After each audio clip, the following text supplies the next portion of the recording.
Allahu Akbar, Allahu Akbar, Allahu Akbar, Allahu Akbar, Allahu Akbar, Allahu Akbar, Allahu Akbar, Allahu Akbar, Allahu Akbar.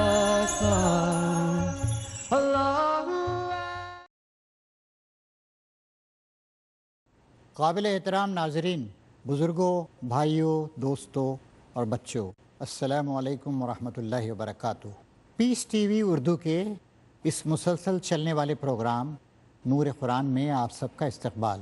قرآن مجید کی توضیح اور تشریح کے اس programme میں قرآن مجید کو عام فہم طریقے سے سمجھنے اور سمجھانے کا کام ہو رہا ہے۔ اس وقت سورہ شعراء جو قرآن مجید کی 26ویں صورت ہے زیر مطالعہ ہے۔ آپ کو یاد دلا دیں کہ پچھلے ایپیسوڈ میں ہمارے سامنے یہ بات آئی تھی کہ موسیٰ علیہ السلام نے فرعون کے سامنے پیغام پیش کیا تو فرعون نے آناکانی کی، تسلیم نہیں کیا۔ موسیٰ علیہ السلام نے بتایا، اس نے پوچھا وما رب العالمین، یہ رب العالمین کیا ہوتا ہے؟ تو موسیٰ علیہ السلام نے بتایا کہ یہ زمین و آسمان کا اور ساری کائنات کا رب، مالک اور پروردگار ہے۔ اس نے پوچھا اور ہم سے پہلے جو لوگ گزرے ہیں ان کے بارے میں؟ ان نے کہا کہ میرا رب اچھے طریقے سے ان کے بارے میں جانتا ہے۔ اس طریقے سے ان سب باتوں کے بعد پھر اس نے دھمکی دی، میرے علاوہ تم نے کسی اور کو اپنا رب تسلیم کیا تو ان لوگوں میں شامل کر دوں گا جو جیلوں میں پڑے ہوئے سڑ رہے ہیں۔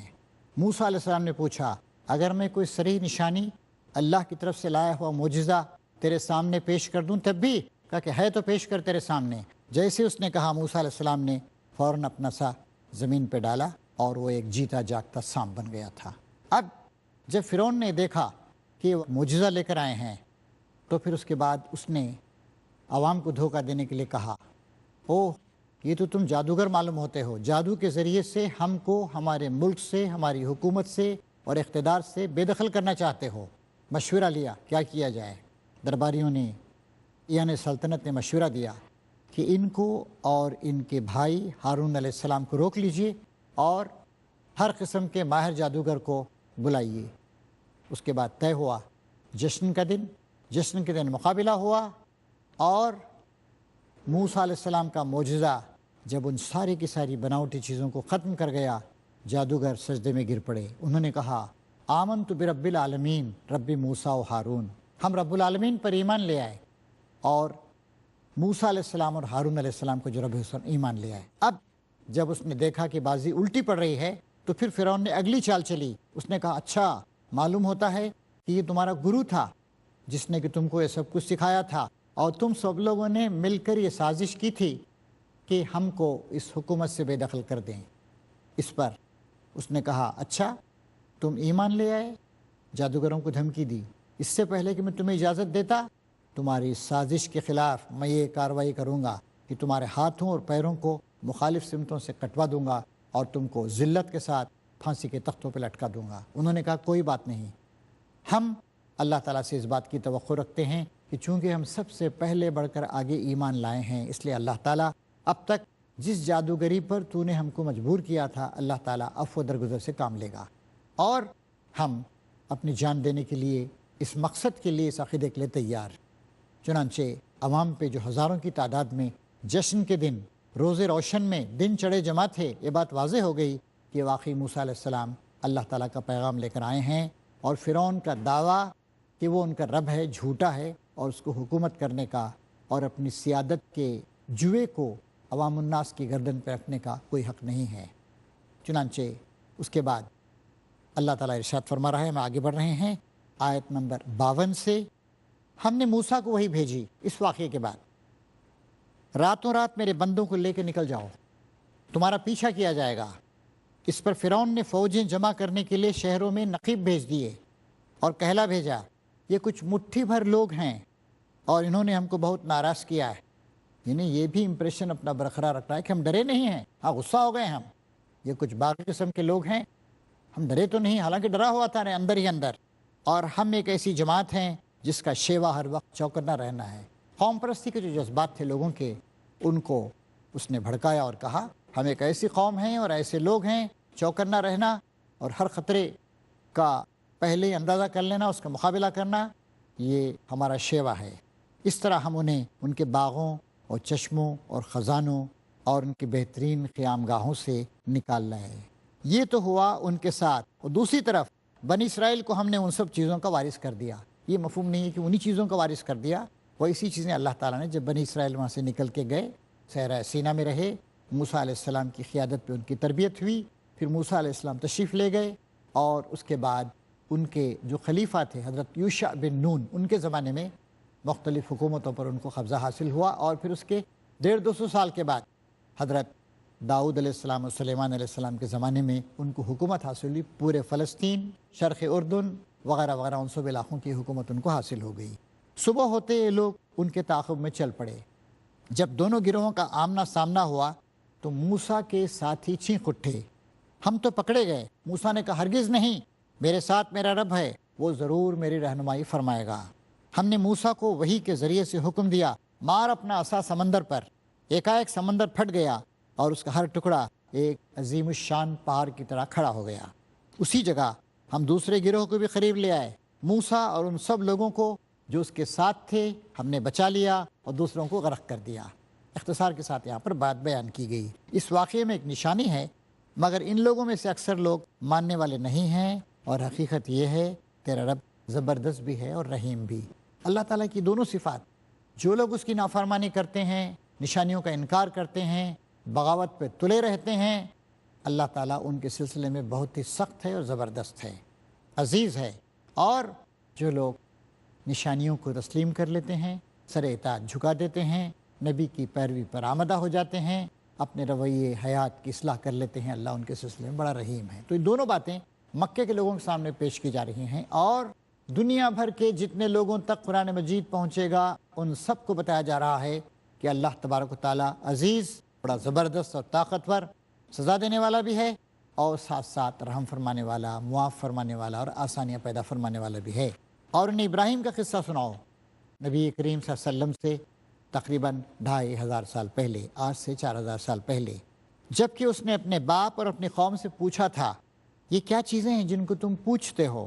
انہوں نے جواب دیا کچھ بت ہیں جن کی ہم پوجا کرتے ہیں اور انہی کی سیوا میں لگے رہتے ہیں۔ اس نے پوچھا کیا یہ تمہاری سنتے ہیں جب تم انہیں پکارتے ہو؟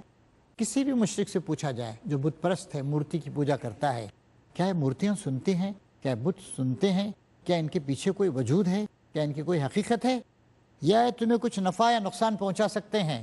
اللہ تعالیٰ صاف صاف بتاتا ہے، ہر مذہب کی بنیادی تعلیم یہ ہے، اسلام اس پر پورا زور دیتا ہے، نافع اور ضار، نفع پہنچانے والا، نقصان پہنچانے والا صرف اللہ تعالیٰ ہے، دینے والا، روکنے والا صرف اللہ تعالیٰ ہے، پیدا کرنے والا، پروان چڑھانے والا، موت دینے والا اللہ تعالیٰ ہے۔ اللہ تعالیٰ کی مرضی سے ہٹ کے کچھ بھی نہیں ہو سکتا ہے، کوئی نفع نہیں پہنچا سکتا، کوئی نقصان نہیں پہنچا سکتا۔ اللہ کسی کو دینا چاہے تو کوئی روک نہیں سکتا۔ اللہ تعالیٰ کسی کے بارے میں فیصلہ کرے کہ نہیں دیا جائے گا تو دنیا کی تمام شخصیتیں اور تمام طاقتیں مل کر بھی وہ چیز دلا نہیں سکتی۔ انہوں نے جواب دیا نہیں، نفع نقصان تو نہیں پہنچاتے بت ہم کو، مگر ہم نے اپنے باپ دادا کو ایسا ہی کرتے پایا ہے۔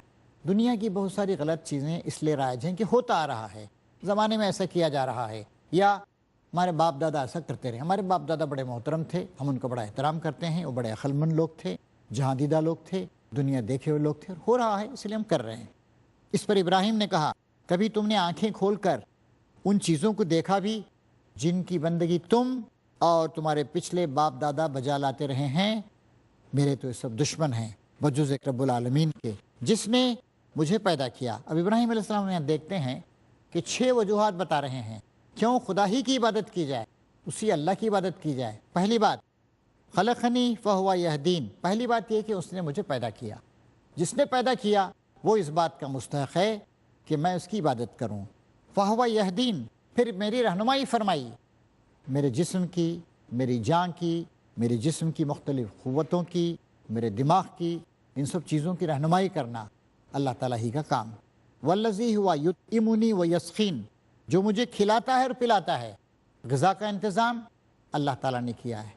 ایک دانہ زمین میں پیدا نہیں ہو سکتا ہے، جب تک اللہ تعالیٰ کی بنائی ہوئی اس کائنات کی بے شمار قوتیں، زمین کی قوتیں، آسمان کی قوتیں، پانی، ہوا، فضا وغیرہ وغیرہ جب تک مدد نہیں کریں گی، کوئی چیز پیدا نہیں ہو سکتی ہے۔ فرمایا انہوں نے، میرا وہ خدا جس نے مجھے پیدا کیا، جس نے ہر معاملے میں میری رہنمائی فرمائی اور جو مجھے کھلاتا پلاتا ہے، وہ اذا مرضت فہو یشفین، اور جب میں بیمار ہو جاتا ہوں تو وہی مجھے شفا عطا فرماتا ہے۔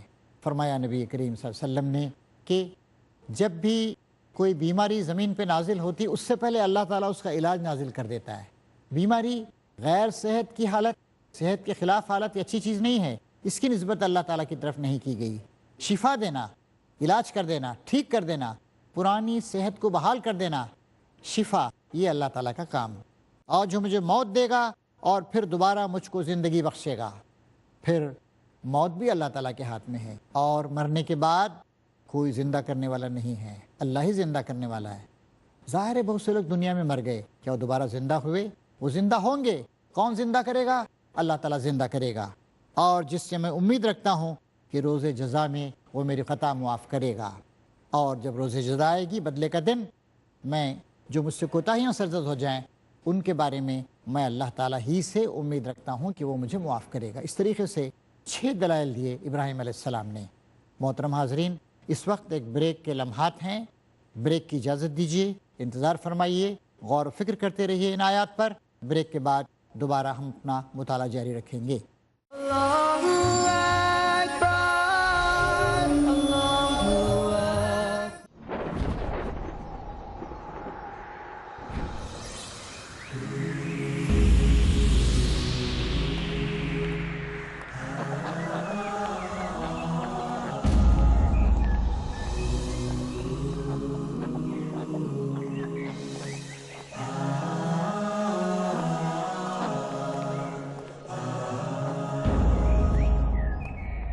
ایک مومن کی اصل منزل آخرت کی منزل ہے، اور ایک مومن کی اصل کامیابی آخرت کی کامیابی ہے۔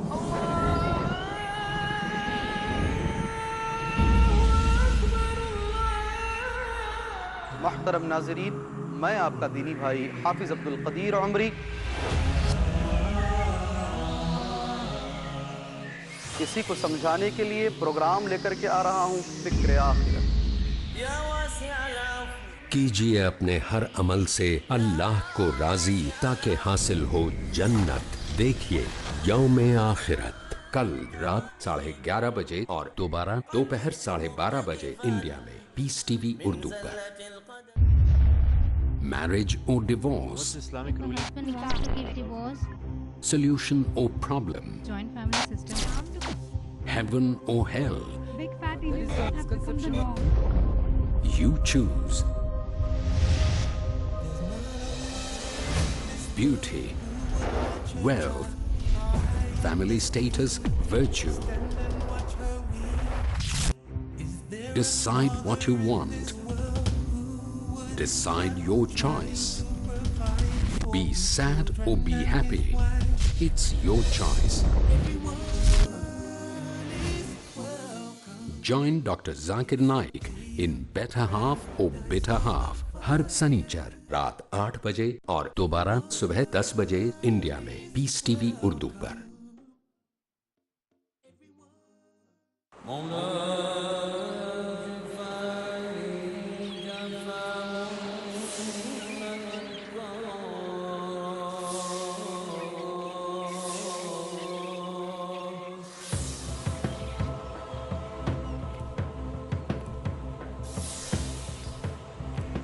دل ہو زندہ تو ہے منزل کامرانی، ورنہ صبح و شام تو بس ہے آنی جانی۔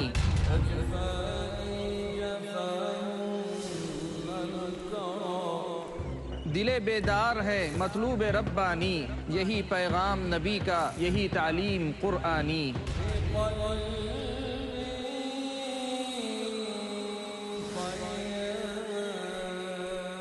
دل کیا ہے؟ دل کی ضرورت کیا ہے؟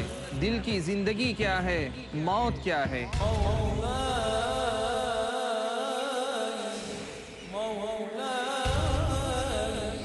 یہ سب جاننے کے لیے دیکھیے میرے ساتھ ایک نیا سلسلہ دل کی دنیا صرف پیس ٹی وی اردو پر۔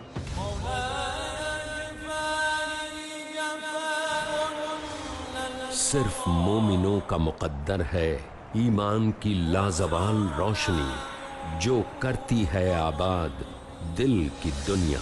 اگلا پروگرام پیس ٹی وی اردو پر۔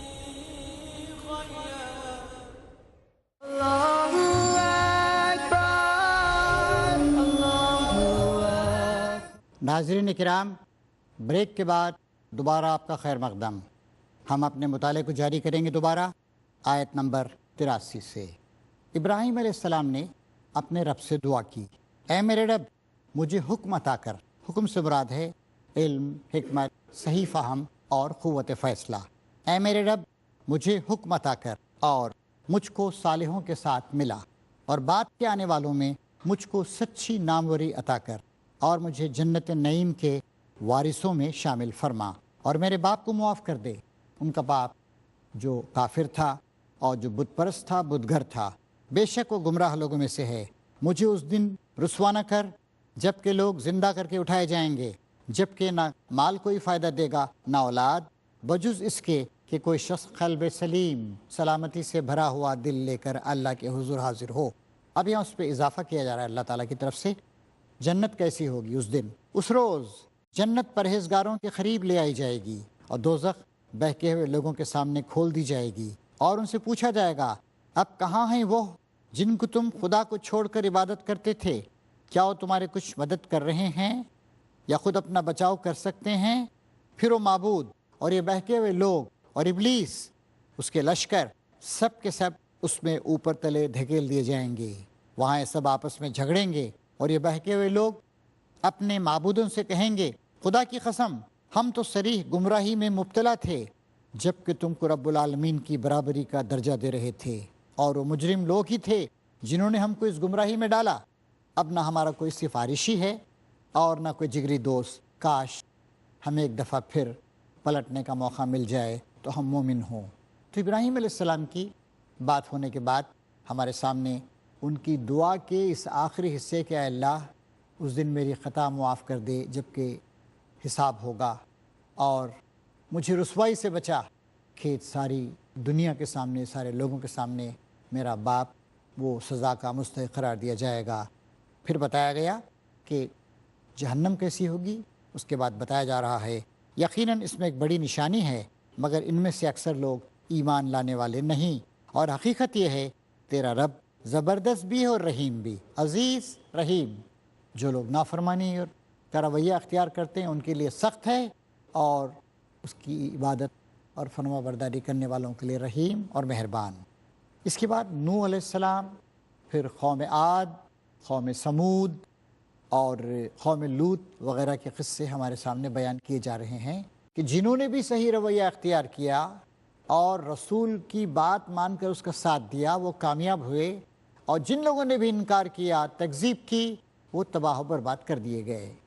قوم نوح نے رسولوں کو جھٹلایا، نوح علیہ السلام کو جھٹلایا تھا، لیکن ایک رسول کو جھٹلانا تمام رسولوں کو جھٹلانے کے برابر ہے۔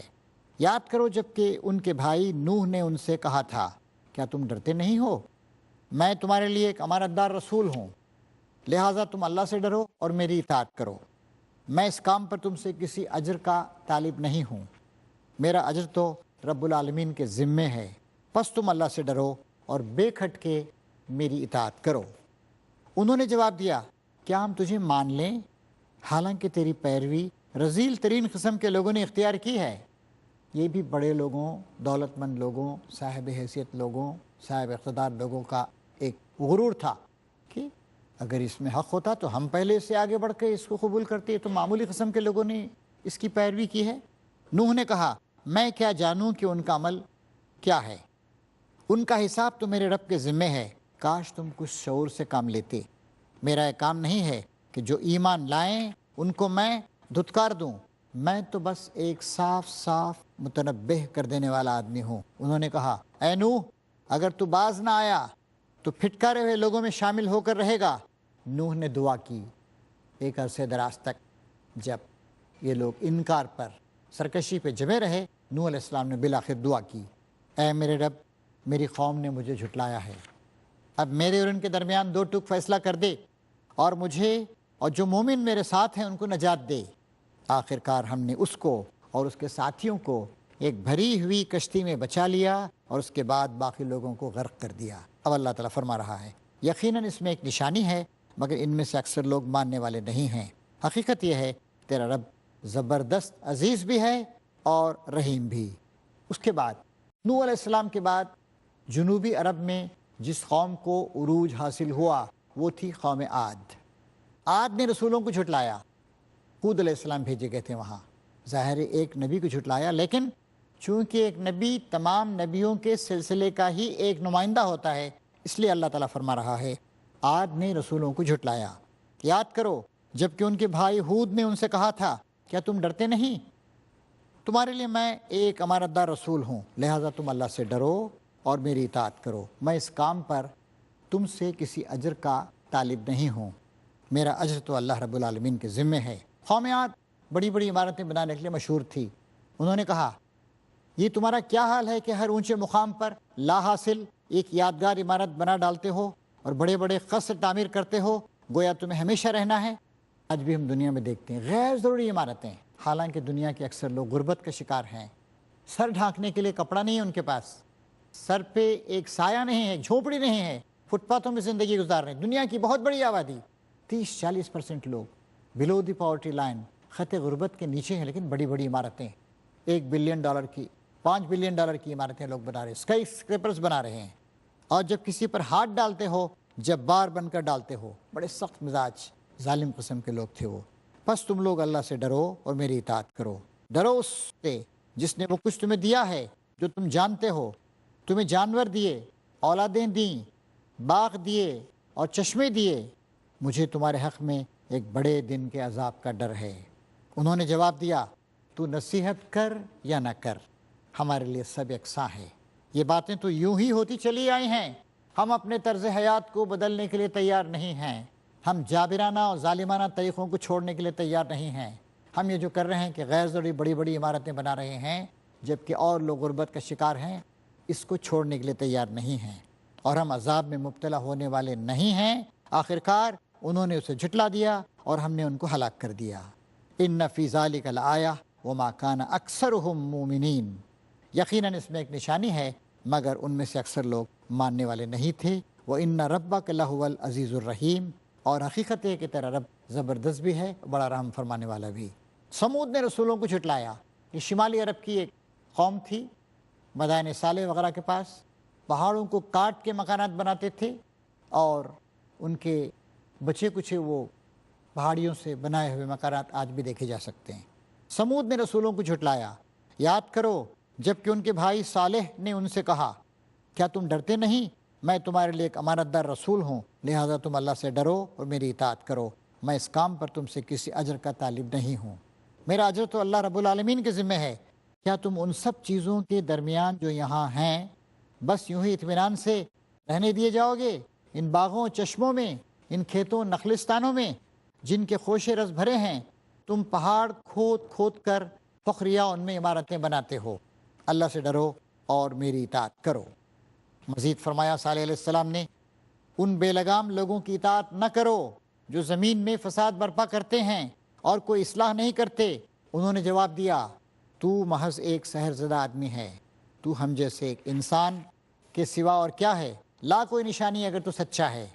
صالح علیہ السلام نے کہا اونٹنی، ایک پہاڑ شق ہوا، اونٹنی وہاں سے معجزے کے طور پر آئی، پھر انہوں نے کہہ دیا کہ تم اس کو چھیڑنا نہیں، اور چونکہ تم نے ایک معجزے کا مطالبہ کیا، اب یہاں چونکہ پانی کی کمی ہے، ایک دن یہ اونٹنی پانی پیے گی، ایک دن تمہارے جانور۔ لیکن ظاہر ہے انہوں نے جب اونٹنی کو مار دیا تو اللہ تعالیٰ کا عذاب آ گیا اور وہ تباہ و برباد ہو گئے۔ اللہ تعالیٰ فرماتا ہے یقیناً اس میں ایک نشانی ہے مگر ان میں سے اکثر ماننے والے نہیں، اور حقیقت یہ ہے کہ تیرا رب عزیز بھی ہے اور رحیم بھی، زبردست بھی ہے، رحیم بھی۔ لوط علیہ السلام کی قوم کا ذکر ہو رہا ہے، فلسطین کے علاقے میں تھی، بہت ہی زرخیز سرسبز علاقہ تھا۔ لوط کی قوم نے رسولوں کو جھٹلایا، ابراہیم علیہ السلام کے بھتیجے تھے لوط علیہ السلام۔ یاد کرو جب کہ ان کے بھائی لوط نے ان سے کہا تھا کیا تم ڈرتے نہیں، میں تمہارے لیے ایک امانت دار رسول ہوں، لہٰذا تم اللہ سے ڈرو اور میری اطاعت کرو، میں اس کام پر تم سے کسی اجر کا طالب نہیں ہوں، میرا اجر تو اللہ رب العالمین کے ذمے ہے۔ کیا تم دنیا کی مخلوق میں سے مردوں کے پاس جاتے ہو اور تمہاری بیویوں میں تمہارے رب نے تمہارے لیے جو کچھ پیدا کیا اسے چھوڑ دیتے ہو؟ بلکہ تم لوگ تو حد سے ہی گزر گئے ہو۔ انہوں نے کہا اے لوط، اگر تو ان باتوں سے باز نہ آیا تو جو لوگ ہماری بستیوں سے نکالے گئے ہیں ان میں تو بھی شامل ہو کر رہے گا۔ اس نے کہا تمہارے کرتوتوں پر جو لوگ کڑ رہے ہیں میں ان میں شامل ہوں۔ اے پروردگار، مجھے اور میرے اہل و عیال کو ان کی بد کرداریوں سے نجات دے۔ آخرکار ہم نے اسے اور اس کے سب اہل و عیال کو بچا لیا بجز ایک بڑھیا کے، ان کی بیوی جو پیچھے رہ جانے والوں میں تھی۔ پھر باقی ماندہ لوگوں کو ہم نے تباہ کر دیا اور ان پر برسائی ایک برسات، بڑی ہی بری بارش تھی جو ان ڈرائے جانے والوں پر نازل ہوئی۔ یقیناً اس میں ایک نشانی ہے، مگر ان میں سے اکثر لوگ ماننے والے نہیں، اور حقیقت یہ ہے کہ تیرا رب زبردست بھی اور رحیم بھی ہے۔ تو اس طریقے سے ہم دیکھتے ہیں محترم حاضرین کہ اللہ تبارک و تعالیٰ مختلف قوموں کے واقعات بیان کر رہا ہے مکے کے لوگوں کو، سرداروں کو سمجھانے کے لیے، اور ان مثالوں کے ذریعے سے بعد کے لوگوں کو سمجھانے کے لیے۔ ہمارے سامنے آپ ابھی دیکھیے کہ موسیٰ علیہ السلام کی مثال پیش کی گئی کہ فرعون تباہ و برباد ہو گیا، ابراہیم علیہ السلام کا واقعہ پیش کیا گیا، پھر نوح علیہ السلام اور قوم عاد، قوم سمود، قوم لوط وغیرہ وغیرہ۔ اس وقت ہمارے مطالعے کا وقت ختم ہو رہا ہے، ہمیں اجازت دیجیے، انشاءاللہ اگلے ایپیسوڈ میں بھی یہی بیان کہ انبیاء کرام کا جن لوگوں نے انکار کیا کیا انجام ہوا جاری رہے گا۔ وآخر دعوانا ان الحمد للہ رب العالمین۔